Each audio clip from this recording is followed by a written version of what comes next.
My mother-in-law didn't believe our child was my husband's and beat me up, and my husband didn't defend me. So I removed the fetus and filed for divorce. I came to this subreddit because I just need to tell someone, anyone, what's been going on. I've been holding it all in, and honestly, I don't think I can carry it alone anymore. I spent hours crying today, and right now, I feel drained, terrified, and on the verge of breaking down. So if I start to ramble, forgive me. I just need to get this out of my system somehow. The only reason I feel even remotely safe sharing this here is because my husband and his family don't speak English. That gives me a small sense of protection, like this little corner of the internet is my own private confessional. This morning, I found out I'm pregnant. I still don't know how far along I am. The moment I saw the result, I told my husband. His reaction? He smiled, said he was happy, even joyful, and then told me he was going to visit his parents. I thought we were okay. I thought he was genuinely glad. A few hours later, I opened the door, and there they were, my mother-in-law and him, standing side by side. He never mentioned she'd be coming, and he knows how badly I react to surprise visits, especially when it involves his mother. It's like he just ignored everything he knows about me. That was maybe her second or third time in our apartment, but the way she carried herself, you'd think she owned the place. She marched in and told me to sit down. I felt my heart pounding in my chest, my whole body on edge. It was like my brain was screaming that something was very wrong. I kept glancing over at my husband, looking for reassurance, hoping for eye contact, but he wouldn't meet my eyes. He just stared down at his hands or at the floor like he wasn't even there with me.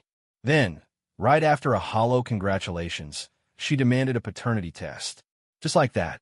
No emotion, no tact. It hit me like a slap in the face. She didn't say anything outright cruel, but it felt like a backhanded insult that cut deep, as if she was silently calling me a slut without using the word. I sat there in shock, still begging my husband silently with my eyes to say something, anything, but he didn't. She noticed, of course. That woman misses nothing. She told me to stop looking at him, said he wasn't going to help me.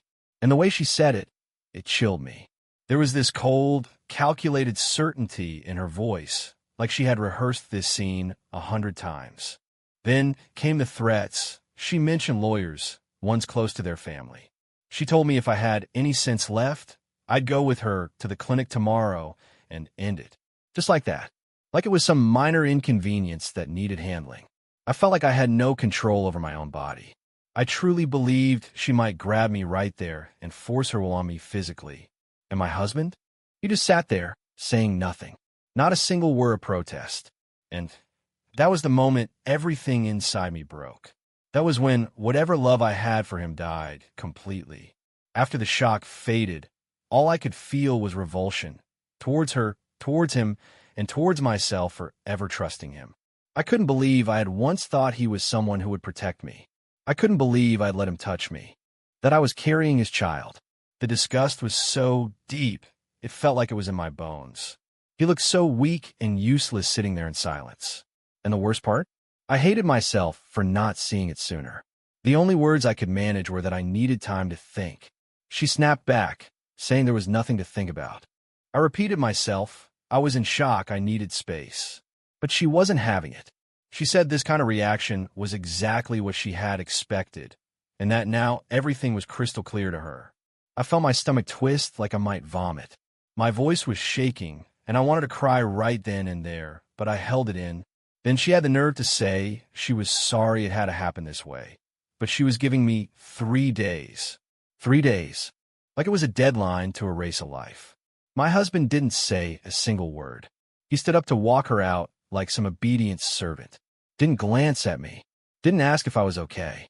Just walked her out to her car and left me alone with my thoughts. As soon as the door closed, I broke. I cried like I haven't cried in years. I was terrified. It felt like they could just come back, break in, and take the baby out of me if they wanted to. Like I wasn't even a person to them. I started to wonder, had my husband always suspected me of cheating? Did his mother? Did they ever really trust me at all? Or had they just been waiting for a moment to strike? I was crying so hard I thought I might throw up. I kept asking myself, why didn't he defend me? Why didn't he stand up for me? This man, the one I married because I thought he could keep me safe, he just sat there.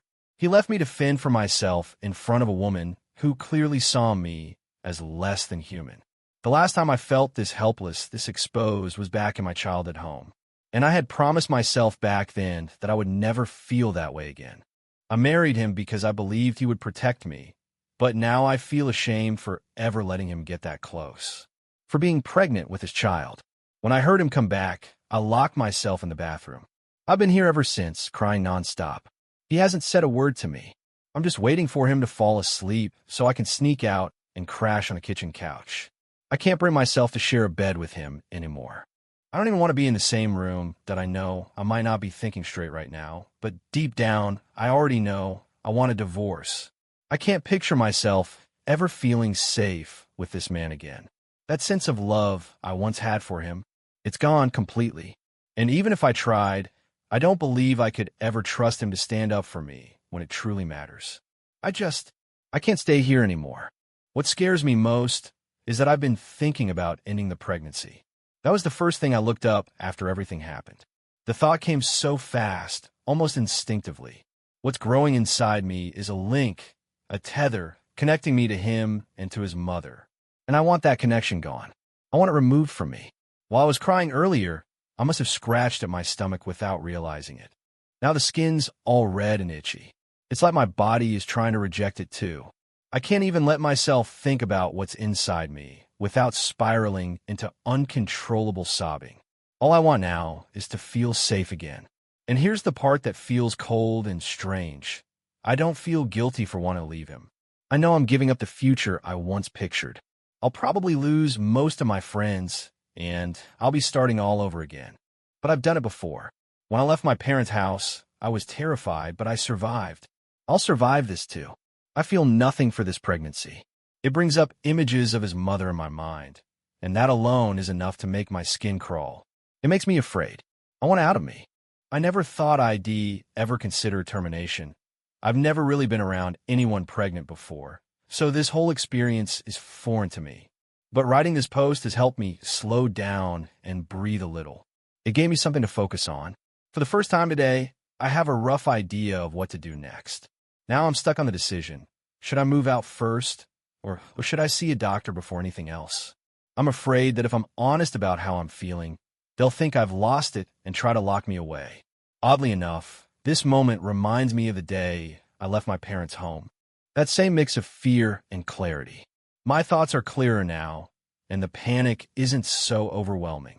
I mostly just feel empty, numb, but earlier I cried until I could hardly breathe. That's all I really wanted to say for now. I'm going to try and sleep. I've got work tomorrow, and honestly, that feels like a blessing. It's a reason to get out of this apartment for a while. I don't feel safe here, not around him. If you made it this far, thank you. I don't have any close friends I can talk to about this. So, just being heard here means the world.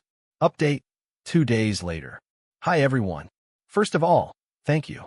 I've never received this much support, not in real life and not online. The outpouring of messages, comments, and kind advice, it honestly doesn't feel real. So many strangers reached out just to check on me, to offer their thoughts and kindness, and that helped more than I can express. I've been feeling deeply alone through all of this, so I'm beyond grateful. I also want to apologize for not replying to everyone or giving an update sooner. It took me some time to find the strength to come back. To everyone who's worried, I'm still here, I'm okay. Well, as okay as someone can be in this situation. I'm still living in the apartment with my husband, but I've been sleeping on the couch every night. I'm around 7 or 8 weeks pregnant now. We've had a few conversations since the day his mother came over, but none of them were useful or comforting. He didn't have anything meaningful to say. I've made up my mind to divorce him. That part is certain. I've started looking at apartments, though I haven't taken any solid steps to move out just yet. We've agreed to go to a clinic on Friday to submit DNA samples for the paternity test his mother demanded. I'm still undecided about the termination. I feel distant from the whole thing, emotionally numb most of the time. It's hard to make decisions when you feel like you're barely there. A lot of people asked if I cheated, and I noticed some of the downvotes. I get it. Many of you don't know me, and I didn't share every single detail in the first post. Honestly, I never expected so many people would read it. To be clear, no, I never cheated. My husband is the only man I've ever been with. That's part of why his silence, his complete lack of any reaction, hurt so much. He knows that, yet he still couldn't defend me. This update might get long, and I don't want to waste your time if there's nothing groundbreaking going on. But for those who are worried, I just want you to know that I'm all right. Right now, the dominant feeling is nothing. I haven't felt much of anything since I woke up on Monday morning. It's like I'm walking through a fog, doing all the necessary things, eating, cleaning, moving, without actually feeling present. I'm going through the motions like I'm on autopilot. There's one brief moment where some emotion surfaced when I talked to my husband again. But whatever flicker of feeling I had disappeared almost instantly. Since then, it's just been silence inside. And maybe that's a good thing. Maybe after all the crying, my body just shut everything down for now. Interestingly, my husband didn't even leave the bedroom on Monday morning. He can work from home whenever he wants, so I guess he chose to stay in. And without even thinking, I found myself falling into an old routine from my teenage years, tiptoeing around, trying to be quiet, trying not to be noticed that I moved around the apartment that morning like I didn't exist, just trying not to be noticed, not to cause a ripple.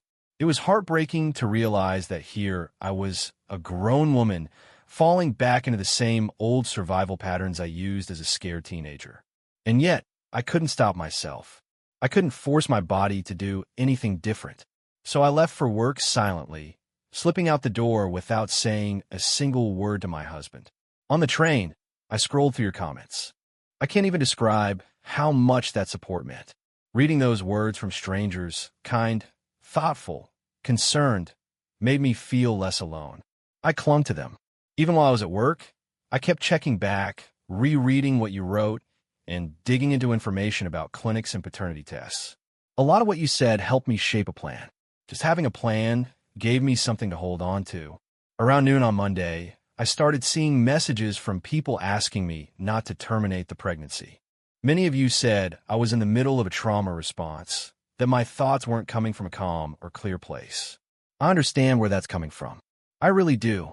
While at work, I went into the women's restroom a few times and stood in the stall, quietly placing my hands on my belly, trying to feel something. But I didn't. Not a flicker of connection. Just a strange kind of emptiness.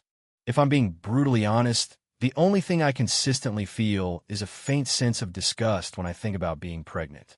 And I know that's hard to hear. I'm sorry, but it's the truth. Still, I kept looking at apartments. Even though I feel emotionally flat most of the time, there's one thing I haven't wavered on. I want to divorce him. Or at the very least, I need a space that is fully mine, where I can lock the door and breathe without fear. Thankfully, I can afford to move out now. I ran the numbers, and while I'll have to drop some little luxuries, no more dance classes or regular salon visits, I can still make it work. I won't be saving much, but I'll have independence. And that's everything. I think part of why I panicked so badly at first was because I was flashing back to when I left my parents. Back then, I had absolutely nothing, no income, no diploma, no stability. I ended up living with 3 other people in a cramped apartment, barely scraping together enough for groceries. It was survival.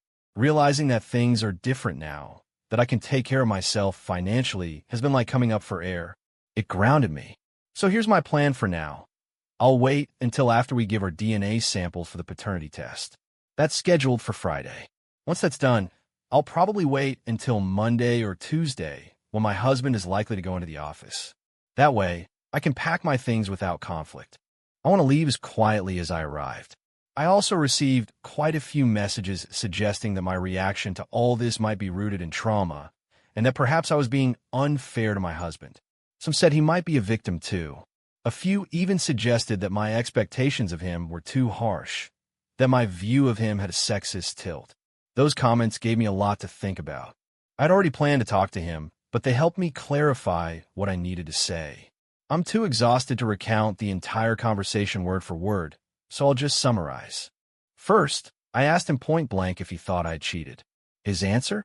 He said that at first, he didn't, but the way I reacted to his mother's accusations made him wonder. That stung. I told him I was terrified, and that was why I acted the way I did. He responded by saying there was nothing to be scared of. That was our first argument. It went nowhere. Second, I asked why he didn't protect me. Why he just sat there and let her barge into our space like she owned it. That's when I learned something I hadn't known before. She pays for our apartment. She funds it. Apparently, that gave her the idea that she had every right to walk in uninvited. That revelation made my stomach turn. It stripped away whatever thin layer of safety I had left. I still feel deeply unsettled by it, but it only made me more determined to follow through with my plan. Of course, he didn't see his mother's behavior as threatening or inappropriate. We went back and forth on that, again uselessly. Third, and maybe most importantly, because so many of you said my expectations might be unrealistic, I decided to just lay it all out. I told him everything, how I saw our relationship, what I thought our roles were supposed to be, how I believe spouses should protect each other, and most painfully, I opened up about my past, about the abuse, the history he never had to live through, but I still carry with me every day. I'd written it all down beforehand, planning to bring it up in a calmer moment. But this was the first time in days that I felt anything, and that emotion was anger. So I said it all right then and there. And his response? Well, he barely gave one that when I brought up the part where his mother said she wasn't being abusive. He just looked worn out, like he didn't have the energy to argue, but still wouldn't admit anything was wrong. Fourth, I laid out my conditions. I told him I'd go through with the paternity test, but I made it clear I don't want to see his mother again. I won't be alone with her. I don't want her stepping foot in this apartment. For every appointment, every clinic visit, it'll be just the two of us. Not her. He agreed without much discussion. That was it. No further reaction. I didn't tell him that I planned to leave or that I'd been seriously considering termination. Honestly, I don't feel safe enough to bring those things up just yet. A lot of people in the comments suggested I play along for now, and I've decided that's what I'll do. It's something I've done before, and unfortunately, I'm good at it. That night, we went to bed. He asked me to come back to the bedroom. Said I could take the bed, and he'd sleep on the couch if I wanted. But just the thought of lying in that bed made my skin crawl, so I refused. Later, I overheard him talking on the phone to his mother. I couldn't catch the words, but hearing his voice in hushed tones only made the pit in my stomach deeper. The next morning, I made the decision to avoid reading comments for a while. I needed space to think, to figure out how I actually feel about being pregnant. Sadly, I still don't feel anything. Not even during my appointment. The whole experience, sitting in the clinic, hearing the doctor talk, felt surreal, like it was happening to someone else. I was just watching. The doctor gave me a list of recommendations, prescriptions, foods to avoid, and specialists to contact. I nodded along, took the papers, but it all felt disconnected from me. Like I was pretending to be someone else's version of a pregnant woman. I know that probably isn't normal, but this numbness has actually helped me stay focused. So I'm not fighting it. It's given me clarity. I've given my husband until Monday. If he doesn't step up, doesn't say something, apologize, make an effort, then I'm done. The divorce will happen. As for the pregnancy, I've decided not to take any action until I've moved out. I've already missed the window for a medical injection termination, which means any procedure now would be invasive. And since I still don't feel anything, not joy, not sadness, I'm waiting to see if that changes. That's the plan for now. Whenever I think about seeing his mother again, I get nervous. Not just uncomfortable, genuinely afraid. But when I brought it up with my husband, he seemed confident that he could keep her away until the test results come in. I don't know if that's true or if I'm being naive, but part of me wants to believe he'll follow through. At least for now. That's all I have the energy to say right now. Once again, thank you to everyone who's supported me, especially since I haven't been able to talk to anyone in my personal life. All of our friends are his friends, and I can't confide in them. Reading your words gave me courage when I had none left. Thank you. Second update, 1 month later. Hi again, everyone. It's been almost a month since my original post, and I want to give an update, even though I know it's late. First, I need to say thank you again. Your support has meant more than I can put into words. I'm sorry I didn't update sooner. I actually posted something a while back, but it got deleted, and life's been so overwhelming that I couldn't bring myself to write it all out again. Everything just piled up.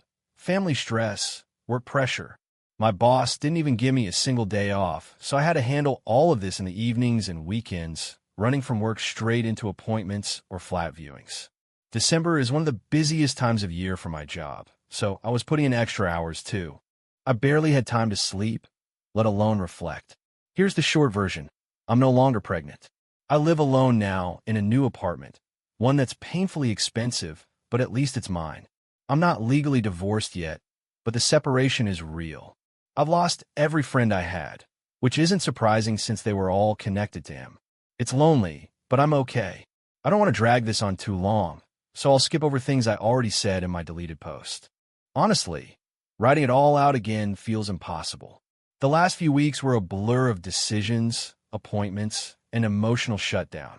In short, I pretended to stay with my husband. I played along just long enough to get through the paternity test and find a new place. At one point, we had a serious conversation, and he still wouldn't admit that his mother had done anything wrong. He said I looked guilty, so that's why he doubted me. And yes, I learned that his mother did pay for our apartment, something he had kept from me. What made it worse was finding out that he could afford the flat on his own.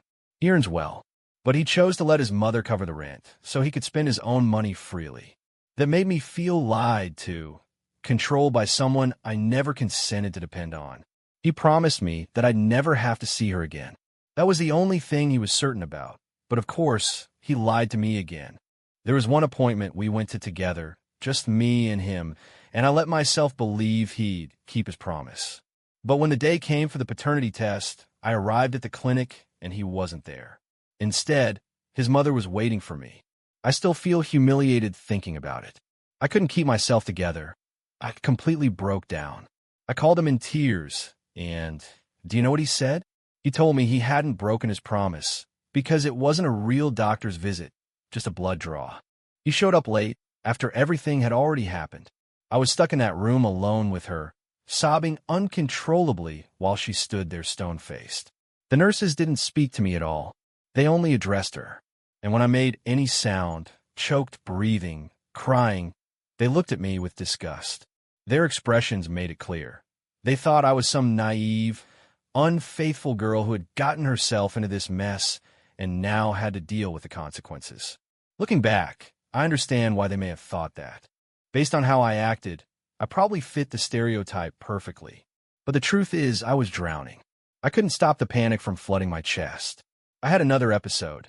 No thoughts, just pure fear, where I completely lost control over my emotions. And I didn't know how to come back from it. Later, I found out that his mother had also paid for the paternity test. I still don't understand why, especially since he makes more than enough money. Maybe it was a power move, a way to remind me that she still had control over everything. After the appointment, when he finally took me home, he scolded me, told me I'd acted inappropriately, said he was embarrassed because now he couldn't invite his mother over. And then he hit me with this, that my behavior made him question whether he wanted to stay married at all. Funny thing is, I'm actually grateful he said that. It was like a slap that brought me out of my spiral. Up until then, I've been swimming in guilt for even thinking about leaving him. But that one comment gave me clarity. It reminded me that wanting a divorce isn't shameful. It's necessary. In one of my earlier updates, I said it felt like I wasn't really here. Like all of this was happening to someone else, and I was just watching from a distance. People told me that what I was describing was dissociation. And they were right. That numb, detached state made me mess up at work, and I still couldn't get a single day off. But honestly, I'd take dissociation over the constant panic and anxiety I've been living with these past few weeks. Being numb is easier than being terrified every waking moment. I thought, foolishly, that once the test results came back and proved I'd been faithful, they would leave me alone. But I was so wrong. That's when things got worse. Much worse. After the results came in, his mother practically moved in with us. I'm not exaggerating. It felt like she was everywhere. She texted me constantly, called nonstop, demanding to know when I'd be home. She inserted herself into every part of my day. If there's one silver lining, it's that my job is so demanding. It gave me an excuse to avoid her, to stay out late, to be unreachable. December is a heavy month at work, and I often log over 10 hours a day, so I used that to my advantage. But evenings, weekends, I still had to go home, and home had become hell. She was always there, always watching. I remember once she even waited outside the bathroom door, knocking if I took too long. It made me feel like I was being hunted inside my own home. When I told my husband how anxious she made me, his response was that she just felt bad and wanted to be helpful because I seemed troubled. But that's not how it felt. Not even close. It felt like surveillance. Like I had to justify every move I made. She started doing all the housework. Cooking, cleaning, folding laundry, but never with kindness. There was this condescending undertone to everything she did. Like she was showing me how things should be done. And worst of all, she forced me to sleep in the same bed as my husband. I don't even want to describe those nights. They were awful, violating in a way I can't put into words. Just thinking about them makes my skin crawl. Thankfully, I managed to move out after about a week and a half. But it wasn't easy. It was right around New Year, and everything was overpriced. The place I'm renting now is way above what I can afford long-term, but I had no choice. If I can just hold on until the end of spring, I'll be able to find something cheaper, maybe even something small but safe. I might be able to downgrade a bit in the meantime, though nothing will be as affordable as it'll be in the summer. Right now, I'm just focusing on making it through. I've told myself I'll reassess things in 3 months. For now, I'm just trying to breathe again. Because of everything with his mother, I only took the bare essentials when I moved out. Just the most important things, some basic clothes, essential documents, a few small items that bring me comfort. I left most of my books, the rest of my wardrobe, and all the little things that used to make my space feel like mine. Chances are, I'll never see any of it again. And surprisingly, I'm okay with that. Letting go of those things feels like shedding a skin that no longer fits me. When I left, I sent my husband a message. I told him, very simply, that I didn't feel safe around him anymore. That I didn't like the life we'd built, especially not with his mother hovering over everything. I said I wanted to separate, and that was that. After that message, he sent a flurry of texts. So did his mother, but I haven't opened a single one from her since I moved out. It feels incredibly freeing to know I can just delete her words. They don't touch me anymore. My husband, on the other hand, got nasty fast. He called me all sorts of awful things. I read some of those messages, and they did make me cry. No matter how much strength you gather, it still hurts to see someone you once loved tear you apart like that. At one point, he asked if I wanted a divorce. I answered honestly.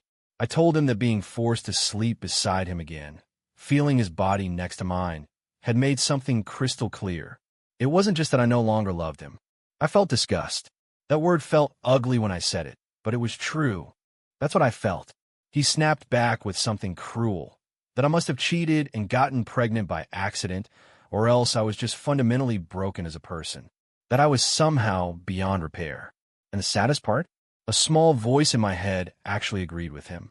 I don't think it's normal to fall out of love this quickly. I still don't fully understand why it happened.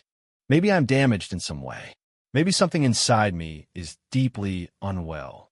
But the more time I have away from him, the more I start to believe that's not true. I wasn't the one who turned this into a war. Around that time, he began demanding daily updates, texts, calls, details about the pregnancy, from me and for his mother. But by then, I had already decided. I knew in my gut that I wanted a termination. So I had to act quickly before they found a way to interfere. I won't share all the details about the procedure itself, but I do want to share something important. Advice. And gratitude. If you're ever in this position, scared, alone, unsure, please find someone to go with you. The first time I tried to get the procedure done, the receptionist told me I needed my husband's written permission. That sent me spiraling. My mind locked up in fear, and I couldn't think clearly or advocate for myself. But later, because of advice I got from people here, some of you, I looked up support groups for women in crisis. I found one that provided a volunteer to accompany me. She was a stranger, but she saved me. She explained that what the receptionist said wasn't legal at all, that they use tactics like that to make women give up or delay until it's too late. Without her, I would have been trapped, confused, and possibly forced into something I didn't want. So, thank you to the people who pointed me toward resources and to the woman who stood by my side. I'm forever grateful. There were people, many of them, who told me not to go through with it, that this was just a trauma response, that I'd regret it deeply, that I'd carry guilt for the rest of my life. I know they meant well. I know they were trying to protect me, even if they didn't fully understand my situation. But I need to say this honestly, I don't feel bad. Emotionally, I feel lighter than I have in months. Physically, I'm still recovering. There's pain, and I still don't feel totally well. But mentally, there's peace now, a quiet that I didn't have before. I had been so focused on the divorce, thinking that was the key to ending the panic and fear. But in the end, what I really needed, what finally brought me back to myself, was ending the pregnancy. That I know what I'm about to say might sound harsh, but I need to be honest. I don't want to sugarcoat anything, not after everything that's happened. The truth is, if my decision to end the pregnancy was just a trauma response, then that only reinforces something painful. A child doesn't deserve a mother in that condition. Because if I really am someone so mentally fragile, someone who shuts down in fear without warning, if I can fall out of love overnight and feel disgust towards someone I once cherished, then how could I ever be a good mother? That's not the kind of parent a child should have. And one thing I know with absolute certainty, my husband's mother should never be responsible for raising any child. Back when everything was happening, I thought maybe I was just emotional, overreacting, too sensitive. But now, with some distance, I can say it clearly. That woman is cut from the exact same cloth as my parents. I feel in my bones. There's a coldness to her that I recognize too well. And I should have seen it sooner. I should have trusted my instincts.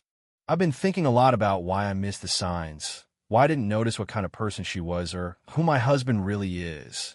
I have a few theories, but I still need time to process all of it. Maybe later, when things settle down, I'll have more clarity. For now, I sent a message to my husband letting him know that I'm no longer pregnant. That's it. I haven't responded to any of his calls or texts. I just don't have the energy. Not yet.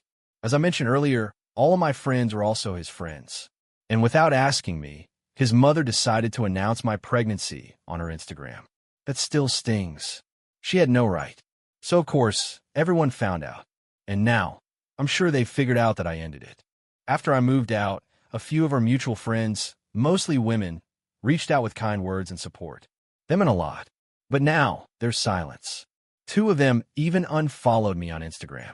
I knew this would happen eventually, and I've come to terms with it. Still, it hurts. The truth is, I've never really had many close friends. I've always been a little strange, a little outside the group.